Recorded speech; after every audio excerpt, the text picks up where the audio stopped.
Well, good morning. This is Dr. Bill Williams on the Influencers Podcast, coming to you live from Atlanta, Georgia. And I'm really proud today to have a friend, Clement Kao from California, from San Francisco area, and he's the founder of Product Teacher. So let me bring him on and let's welcome Clement Kao to the Influencers Podcast. Hi, Clement. Hey, Dr. Bill, thanks so much for having me. Really appreciate it. Absolutely. I'm glad you graced our presence today, and I'm looking forward to finding out your story. So let's start with where you were, what happened, and who you were surrounded by that inspired you to do what you do today. Yeah, for sure. Great question. So I'm currently the founder of Product Teacher. And so really my goal is to be able to teach other people how to succeed in product management, right? Whether it's to break into product or whether they're already product managers, how to continue to succeed in the job. And so what really caused me to go get started is one of the things that I noticed is that a lot of the people that I was working with, a lot of people that I was mentoring, they kept running into issues where it's like, hey, like we don't necessarily have the right resources, kind of being thrown off of the deep end, and we got to go figure things out. And I thought, well, that's no good, right? Like I want people to be able to succeed on their job and not feel lost. But at that time, I was still very scared, honestly, in terms of starting my own business, in terms of getting out there and actually running an education company. I've never done that before. But what was really helpful is that my dad is a real estate broker. And so he had already started his own business, decades ago. And so I took a lot of strength from his example, right? When he came over from Taiwan to America, he couldn't speak English. He didn't know real estate. And yet he was able to create, this successful real estate brokerage all through grit, right? All through determination. And I thought, well, if my dad can do it, right, I'm sure that I can get advice from him as I try to figure out how do I actually start a business, right? What are the pitfalls I need to watch out for? And really just focus on my core drive of being able to help others succeed. Right? So in terms of making sure that the business works, I'm always checking in with my dad just because he's run a business before and he's very successful at it. Whereas I'm really focusing on how can I bring the most value possible to my students, right? So yeah, so that's really kind of what got everything started. Is just I noticed that there was a gap in terms of people being able to succeed in product, and I would have never been able to really tackle this if it wasn't for my dad. I think the conversation was actually around his 60th birthday, where I'd gone home to celebrate with him, and one of the things that he asked me is what do you think you might regret in the future if you don't do it now, right? Like looking back on my life, I'm 60 now, and so like these are the kinds of things that I'm thinking about. Clement, what are you thinking about? And I thought, oh, well, that's actually a really good point, right? Like we're all getting older. Time just keeps passing by, and I can't just keep saying no just because I'm scared, right? If there is some good to be done in the world, if there's some way that can help other people, I should just go do that and just push past the fear. So yeah, so that's really how I started with Product Teacher. And my dad is very much a mentor and a really excellent influence in terms of helping keep me on track.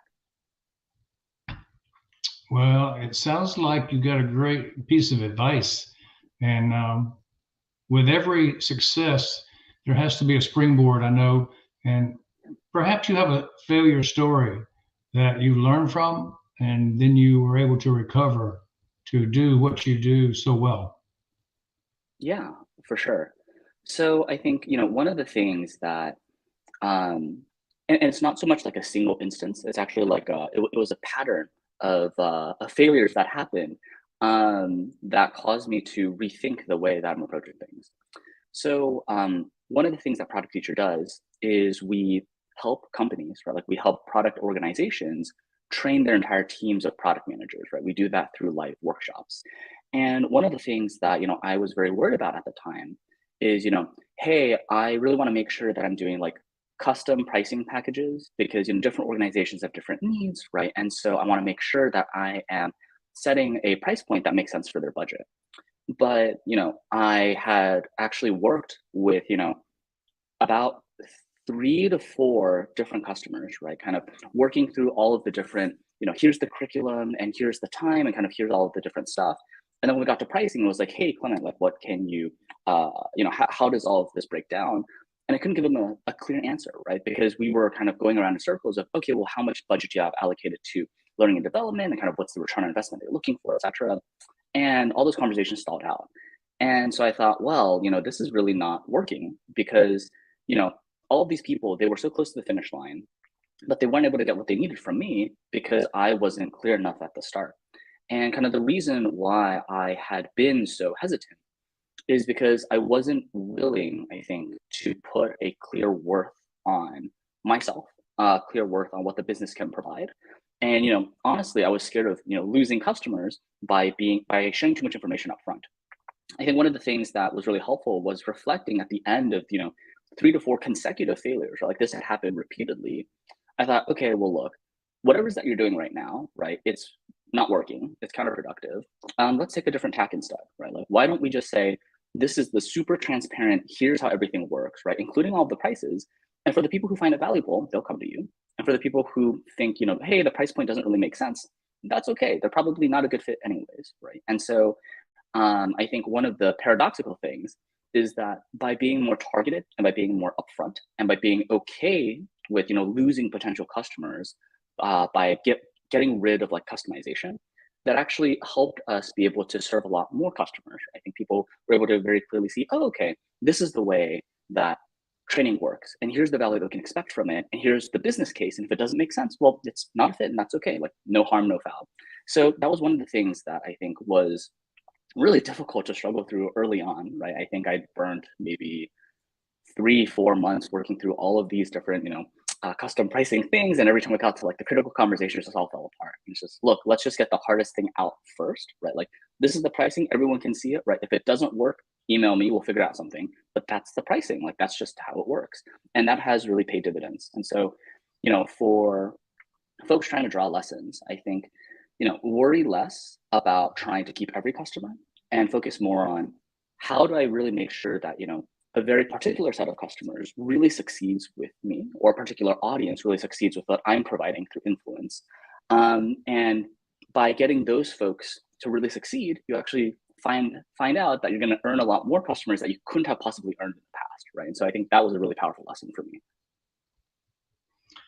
I think that's a wise lesson that people can learn. And going on your experience, you've seen a lot of people try things that didn't work. What do you think would be the top 3 reasons that people fail in this business of product ambassador and working towards becoming successful online?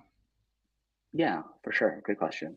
So I think, the biggest reason why people fail in the space that I'm in is they're really focused on doing things for themselves, and they've forgotten about kind of the end customer, right? And so I think a lot of people, when they first get started, they're thinking, I really want to have a lot more visibility, right? Kind of, I would love to have a lot more LinkedIn followers. I'd love to have more Twitter followers. I would love to just be more better known in, product, because maybe that'll help me get promoted, or maybe I'm going to be able to teach courses, be able to create side income, etc. But they approach things from kind of their own perspective of, hey, like, here's a cool thing that I did, without really thinking about, okay, but which audience is supposed to be reading this or consuming this? And what's the value that they're getting out of it, right? And so I think a lot of times when people try to get started in like product management coaching or product management influence, a lot of it comes from, I'm doing really cool stuff and you should follow me because I'm cool. And no, it's not that. People will want to hear from you, or people will want to transact with you because you provide them with value, right? And so I think something that I do is I mentor a lot of product managers who also seek to become more influential. And the thing that I'm always telling them is, look, when you're writing stuff, when you're recording a video, when you're creating a podcast, stop focusing on why am I cool, or like what are my big achievements. Focus a lot more on what are the questions that my audience has, like who is that audience, what are the pains that they have. If you can focus on addressing those questions for them, if you're giving them a bunch of value, then they of course want to come join you, right? And if you're not giving them any value, there's just so many different influencers out there. There's so much content out there. There's so many different ways that people get pulled. There's so little time and attention span that if you're not really clearly providing value right out the gate, people just won't have the time or the attention to join you on your cause, right? So that's really like the top reason. I think the secondary reason is folks kind of expect instant gratification. It doesn't work that way. You have to consistently provide value, right? So you got to like grit your teeth, come up with a routine, make it happen.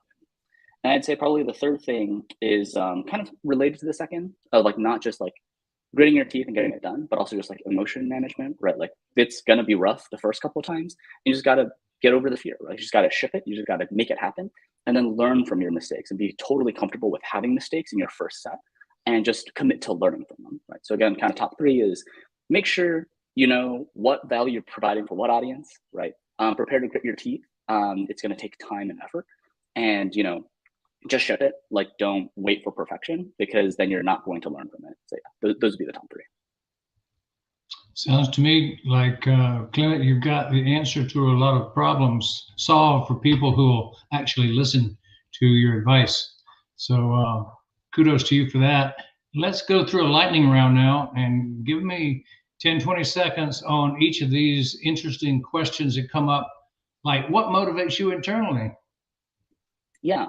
So I really want to see people succeed. Like I get super excited when other people get excited and are super happy. So that's what really motivates me, which is why I've been a tutor, a product manager, and now a founder. So yeah. I like it. What about your company motto? Yeah. So our motto is unlocking positive value. And so really what that means is a lot of people have a lot to contribute to the world, but they maybe don't know the path to it. And so our job is to unlock that for them and to make the path really clear for them. So unlocking positive value is our motto. Unlocking product values. Tell me the top three success secrets that you can show people to model. Yeah, for sure. So number one is going to be take the time to again figure out who am I solving something for and what is the pain that they have. The second piece to that is you know yourself the best. And so a lot of times if you can figure out like, oh, I have this pain and I'm this kind of audience, and you can like focus on that, that'll be super helpful. So a lot of what Product Teacher does is focusing on how do we help past Clement, who is doing his first PM job ever, how do we help that past Clement succeed? And that has really, really helped. Kind of the third success secret is really making sure that you're not only relying on like motivation, but you're actually relying on momentum. And what I mean by that is making sure that you've got time blocked out to do stuff instead of just hoping to be inspired. Because inspiration is kind of fickle; it comes and goes. But if you know that, hey, every day these 2 hours I'm going to be doing whatever, it will get done eventually. So yeah. Absolutely so. Why should somebody buy from you? Yeah, excellent question. So what we see in terms of a lot of the product management education resources out there is that either they are way too theoretical, and so it's not really clear how to bring them into action, or they're way too anecdotal, right? So it's like one person's perspective, but it's not really clear how to apply that to your own life. And so we try to straddle the bound between both of them. We always provide here's the theoretical framework, but then here's also our firsthand experience, and here's the kinds of things that you're going to do to make it work for you.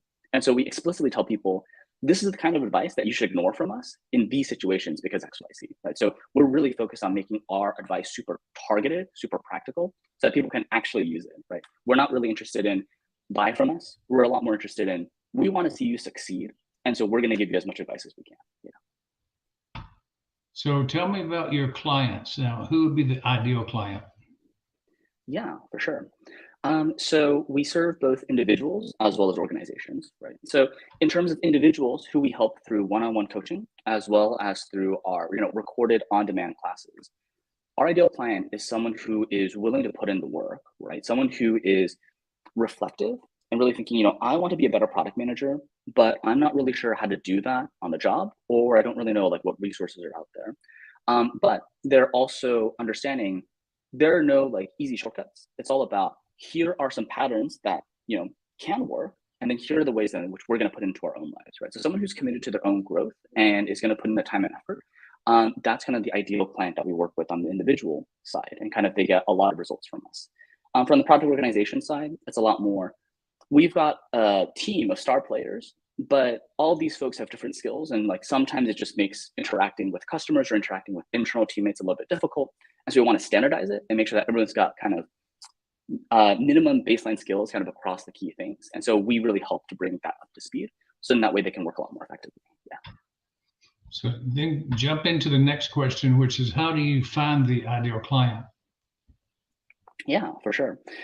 So something that we do a lot is what I really want to do, right, is make product management knowledge a lot more accessible for everyone. And so we write these really deep, in-depth guides for free in terms of product management, right? Like, how do you create a product philosophy? How do you find product market fit? Kind of all of these key things that people have had questions for forever. And we write like these super, super deep dives. And these deep dives require time. Like, it requires time for people to actually go read through and say, oh, like, I see now why what I was doing before wasn't really working, and why like this other approach could work. And then also, oh, but there are nuances. It's not always going to work in every circumstance, right? And so through these essays, the people who actually read through all the way to the end and email me back saying like, hey, Clement, like, that was super helpful. I've got these other questions too. That's our ideal client, right? Because those are the people who say, I've learned something, but that's not enough. I want to learn more, and I've got more questions for you. Right? So those are our ideal clients. So that leads me to want to know, what are your well-defined products and services? Yeah, for sure. So again, for organizations, what we provide is we provide different training workshops, basically to help product managers up-level their skills, whether that's going to be writing product specs or strategy or vision. And then also we provide kind of one-on-one executive coaching, right? Really helping product managers be able to lead from the front lines and be able to motivate others and influence others. So that's going to be for product organizations. It's going to be one-on-one executive coaching as well as group workshops that are really hands-on and teach people skills.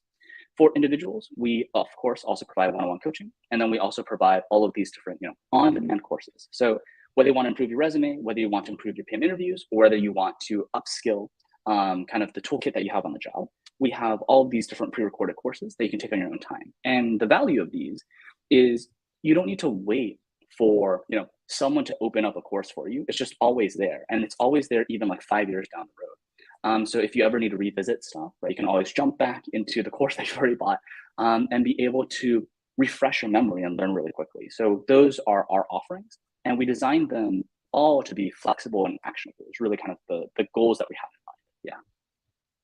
Yeah. What platforms might you put those out on so people can take advantage of all of these offers?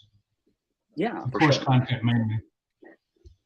So in terms of all of our offerings, they're all at productteacher.com. So that's where you can find all of our live services and workshops, as well as our online courses. And then we are always posting regularly on our weekly newsletter, as well as social media. So that's going to be LinkedIn, Twitter, etc. So yeah.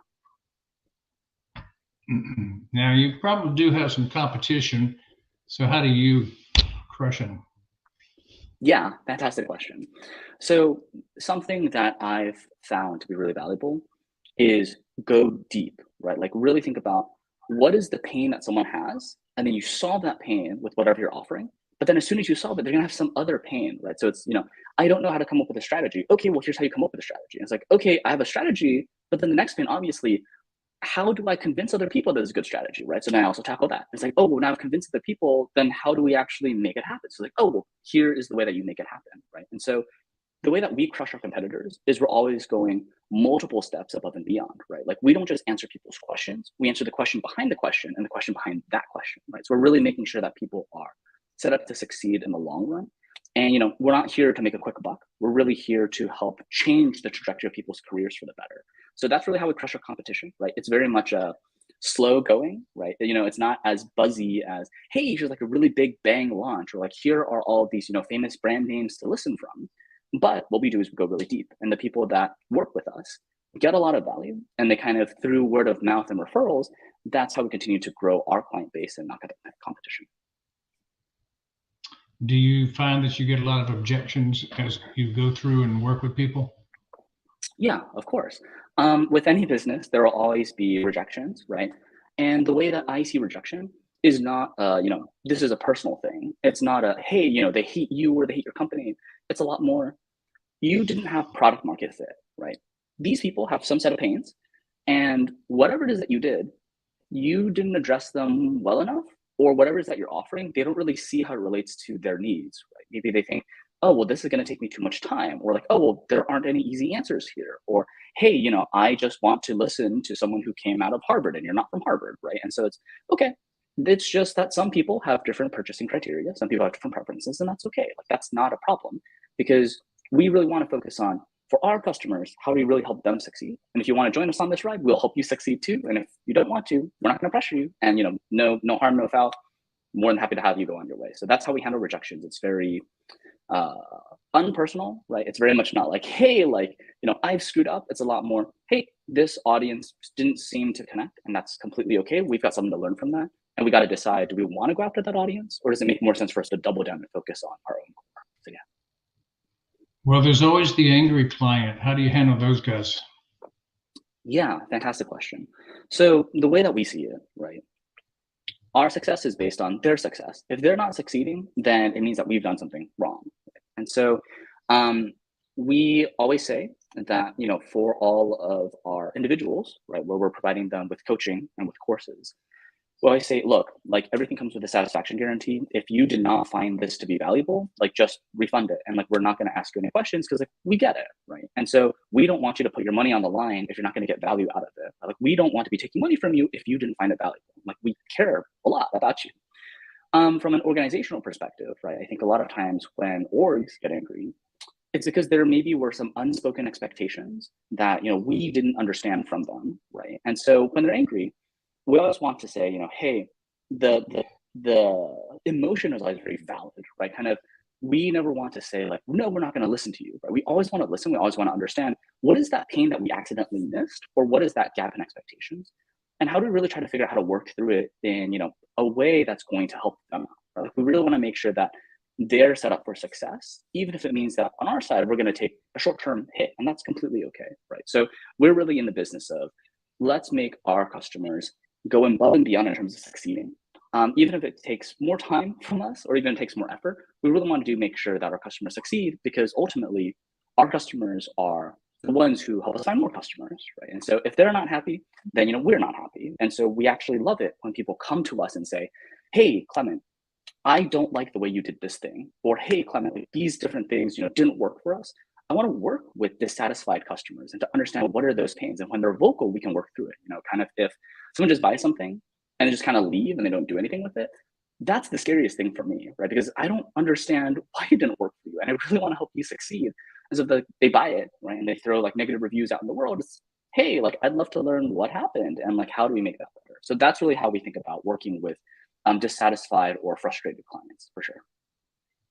Yeah, Clement, it sounds like you're wise beyond your years. You don't dodge people when they have a problem. You meet them on their side of the aisle and try to handle it like a professional. So kudos to you. The white hair would tell you that I've seen a lot of rejection. I've seen a lot of angry clients, and understood that what you said is exactly how you should handle it. So sounds good. And that would lead me to think about the 5-star client experience. And you already alluded to, you go deeper. What else do you do? Yeah, for sure. So I think ultimately, right, when we think about 5-star experiences, right, it's all about understanding the other person's needs, pain points, and expectations, and then finding out, how do we not just meet those, but then go above and exceed it, right? And so something that we always begin with, especially when we're working with organizations, right, to spin up, these coaching programs for all the product managers, is we always want to sit down and think through, what are the key objectives that you're trying to go get done with this, right? I think many times, customers might come in and say, hey, Clement, I just want to train people. And it's okay, but what are you hoping is going to be different by the end of this, right? What are the kinds of practices that your product manager is going to be doing differently? How is it going to be impacting your bottom line? How does it impact your top line, right? And so we want to understand, why do you want to work with us, and really get that refined. So we're both aligned on, this is the outcome that you're trying to go hit, right? And then once we all understand, this is the outcome, this is objective, then we can go and figure out, okay, what's the best way for us to structure all of this training, all of this curriculum, to not just meet that, but to exceed it, right? And so it's really about taking the time to sit down and understand the customer really, really deeply, right? And so that is, of course, on the client side in terms of services. And for individuals, it's just talking to them, getting to understand them, and then making sure that we build that into our products, for sure. You take that experience and you multiply it, leverage it, create brand ambassadors. What's your secret on that? Yeah, great question. So again, the way that we see it, right, is people don't want to become brand ambassadors because there's something in it for them, right? If they get a cut of the revenue, right, or if they get to be, more seen on social media or whatever, that's not really like their reason for wanting to be a brand ambassador. The reason why people want to become brand ambassadors is because they are deeply grateful for the value they provided with them, and they genuinely believe that other people should have this value that they got, right? And so understanding that that's how people become brand ambassadors, again, it's all about making sure that we go really deep and not just deliver on the value that we promised, but exceed that value, right? And so as an example, I think, many times people might say, oh, well, I don't necessarily know how to write a resume, right? And so, hey, Clement, like review this resume. And, we review it, but then we also identify, here are different ways that you could word it, and here's why each one is better or worse. This is what a hiring manager has seen in the past, and here's why this approach works and why this doesn't. Here's a template that you can refer to, right? Kind of going above and beyond makes it really clear. Wow, that was worth a lot more than what I paid for. And I'm pretty sure that it's not just me that would benefit. I have all these other friends who are trying to do the same thing. And so I'm going to send them your way, right? Because I really want them to succeed. And you're clearly the best, value for the money that, I've seen. Right? And so that's really how we, convert clients into brand ambassadors. It's very organic, right? Of course we have, referral programs, of course we do have, revenue sharing stuff, etc. But that's not really the reason why people want to become brand ambassadors. It's really because they got so much value and they're so excited that they want to be able to share that with other people who would find it really helpful. So yeah. So they're grateful for being part of the whole program. What are you actually grateful for today yourself, Clement? Yeah, great question. I'm grateful that I have it today. I've definitely had, health problems and health scares in the past. And so I'm deeply grateful for, being alive and having the opportunity to help other people. I'm really grateful to, my customers and my audience, because I know that as a product manager, they're some of the busiest people on the planet. Like they are double booked with meetings. They work early mornings, late nights, weekends. And so I am deeply, deeply grateful to, have their time and attention. And I really want to be able to deliver on that, right? So I really approach what we do here at Product Teacher all from a perspective of, servant leadership as well as deep gratitude. And we really want to be able to pay back what people are investing in us tenfold, a hundredfold. So yeah, I'm grateful that I have it today to experience. And I'm grateful that I have the opportunity to use today to help as many people as I can. Yeah. Thank you. Well, I know I got you up pretty early today. You're on the West Coast, and I'm on the East Coast, and it's my morning, so it's your early morning. So tell me, how did you start your day typically? Yeah, great question. So something that's important for folks to do is to have kind of like morning rituals, just because it helps get your brain set and gets you in the groove of like, this is what I'm going to go get done today. And so for me, the way that I start my day is, first I'm going to take care of my body, then I'm going to take care of my priorities, right? So in terms of taking care of my body, make sure that I'm stretching, taking deep breaths, getting a drink of water, just because I can get dehydrated over the night. And then I go through a ritual of I'm going to be making coffee. And in this coffee that I'm making, right, what are the things that this coffee is going to wake me up? And what are the things I want to get done with this, like waking up, right? Kind of like building that momentum. And then what I do is I sit down on my computer and I look at, yes, there are a gazillion things to do as a business owner, right?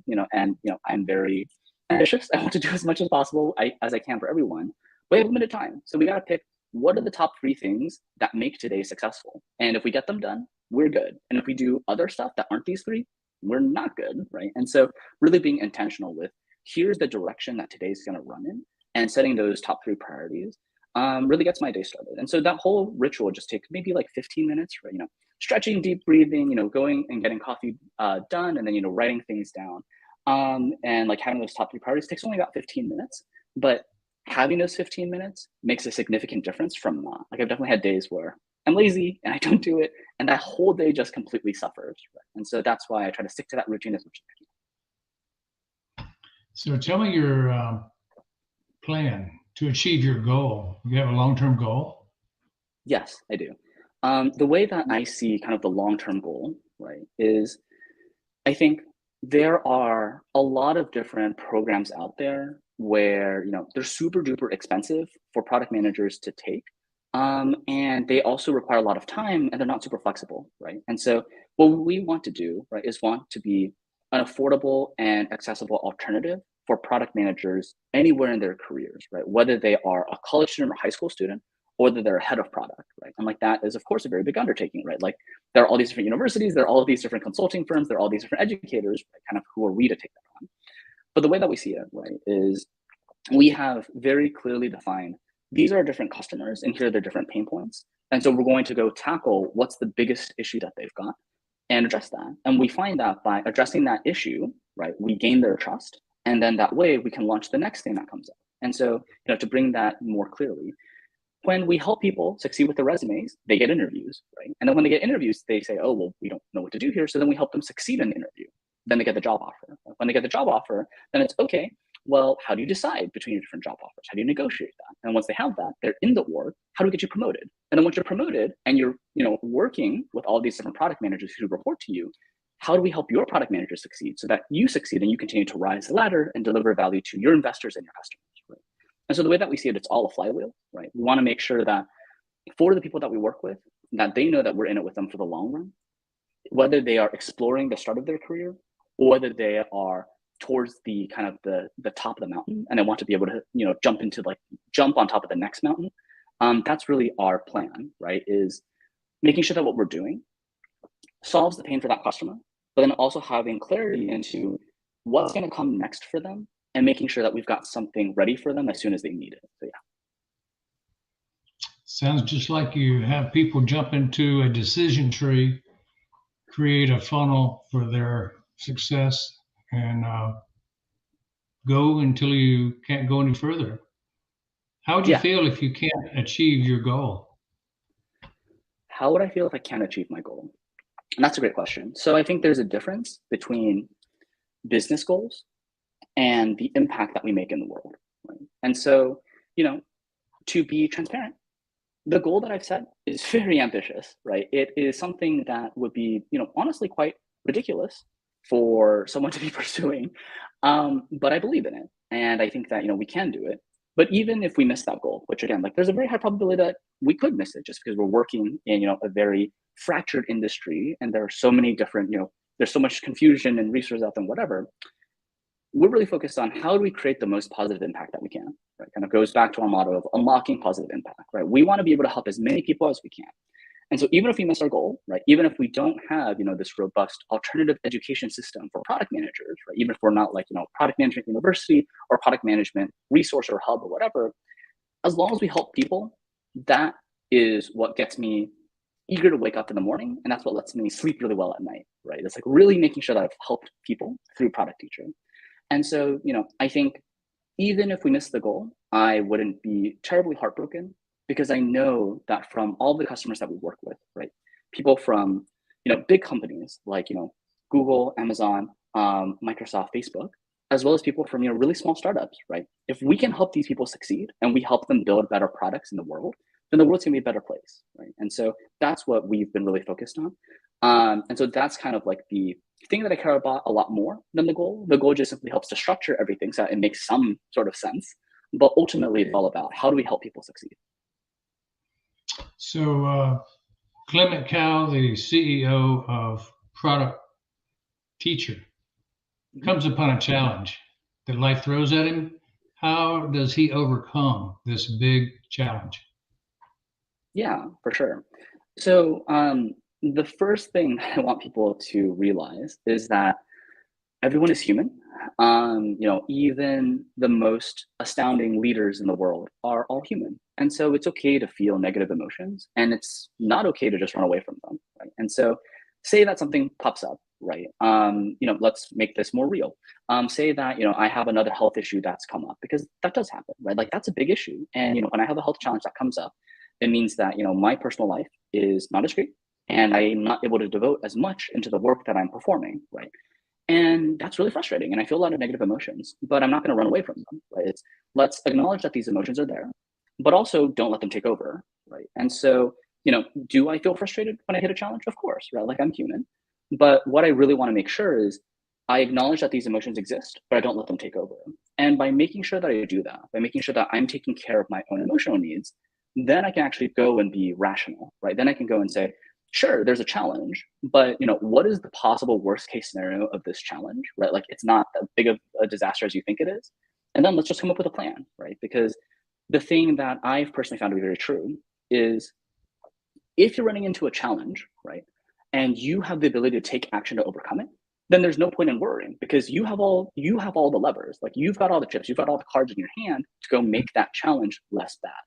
And if you can't act on it, right, like let's say, there's a recession going on and it changes the way that companies spend money or whatever, that's okay. Like that is no longer a challenge because you don't hold the chips, someone else holds the chips. That's okay. That's a situation. And so there's also no point worrying about situations because you don't control the situation. You only control your reaction to it, right? And so the way that I think about it, right, is when a challenge appears, it's all about really making sure that I acknowledge that there is a challenge and that, I'm going to feel bad about it, and that's completely okay. And then once I have taken care of my emotional self, then using my rational self to think through how are we going to surpass this challenge? How are we going to overcome it in a way where we're actually taking action and not just kind of letting it float in the background? And if there's nothing that we can do about it, well, then let's pick a different course of action. So then that way, the challenge is there, but we're going to keep pushing past and creating as much value as we can for others. So yeah. So, talking about building your business, how has paid media such as Facebook, Google, or LinkedIn ads played a role in your growth? Yeah, great question.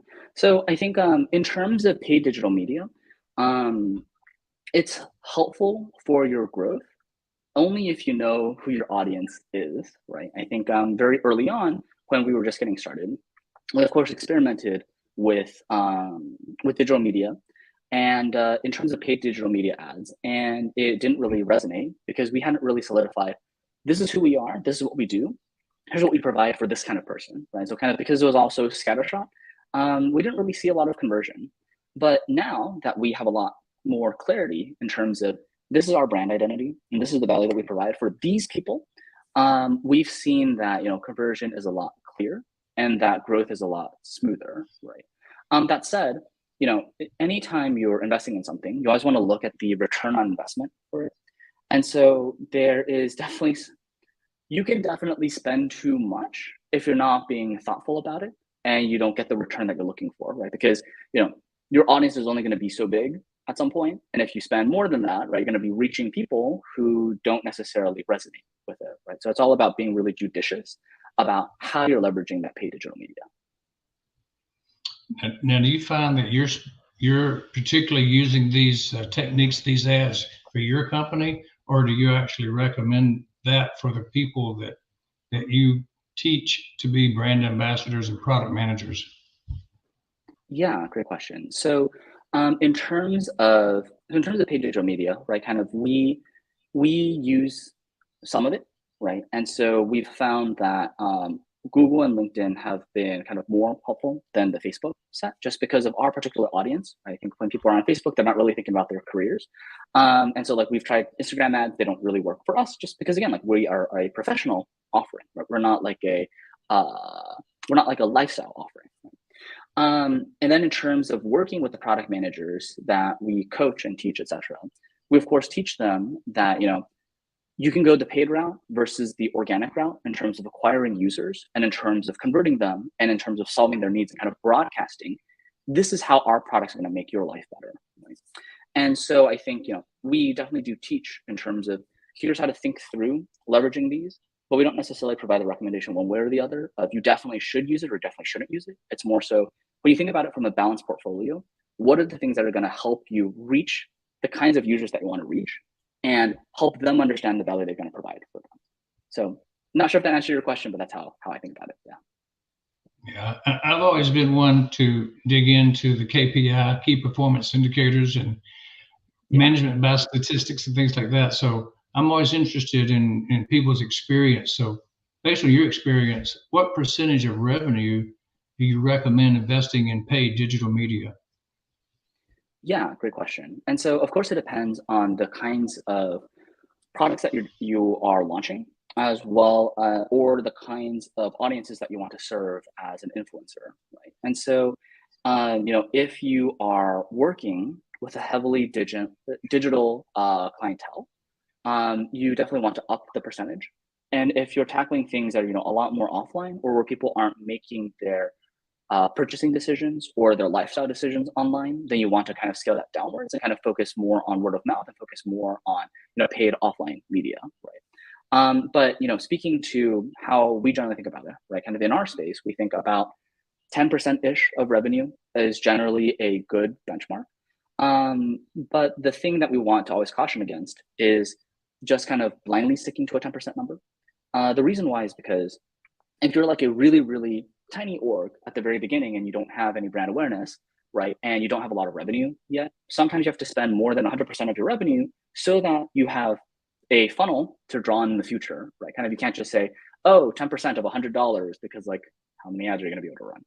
But if you are a much larger organization, right, and you have all of these marketing dollars that you could use, 10% might not make sense, because you maybe already have really strong brand awareness, and you might be able to leverage those dollars in different ways, such as hiring more engineers, hiring more designers, to be able to launch even more products and to drive that organic growth through your product instead of doing it through paid media, right? So I'd say 10%-ish is like a good benchmark for in general, but you want to leverage caution, where if you're smaller, it could be more than 100%, just like short term. And if you're like a much larger org, it could be less than 3%. Again, just depending on your goals and where your customers are at. Thank you for sharing that. Now, you're looking back at your life, and I know you're not 60 years old yet, but if you could look back at your younger self before you were successful, before you achieved this level of experience, what would you tell that young person, that 20-year-old self maybe? Yeah, great question. So my 20-year-old self would have still been in college, trying to think through, what do I do with my life, right? I think back then, I was actually a biology major, and I thought, wow, like, I don't really know what I'm going to be doing with this biology major, because I found out the hard way that I don't like being in laboratories. I was like, wow, like, this is actually a really bad spot to be in. And I was really freaking out for my 20-year-old self. And so the thing that I would really want to sit down and tell them is, look, careers aren't as hard to find now as they were in the past, right? Kind of whatever it is that you pick, that's not the thing that you're committing to for the rest of your life. Like, that's not your identity forever. Just focus on doing things that, create value for other people and creates energy for you, right? Like, if you're gonna, become a doctor, but you don't like doing it, then that's not good, because you're gonna burn out. You're not gonna be able to do it for the long run.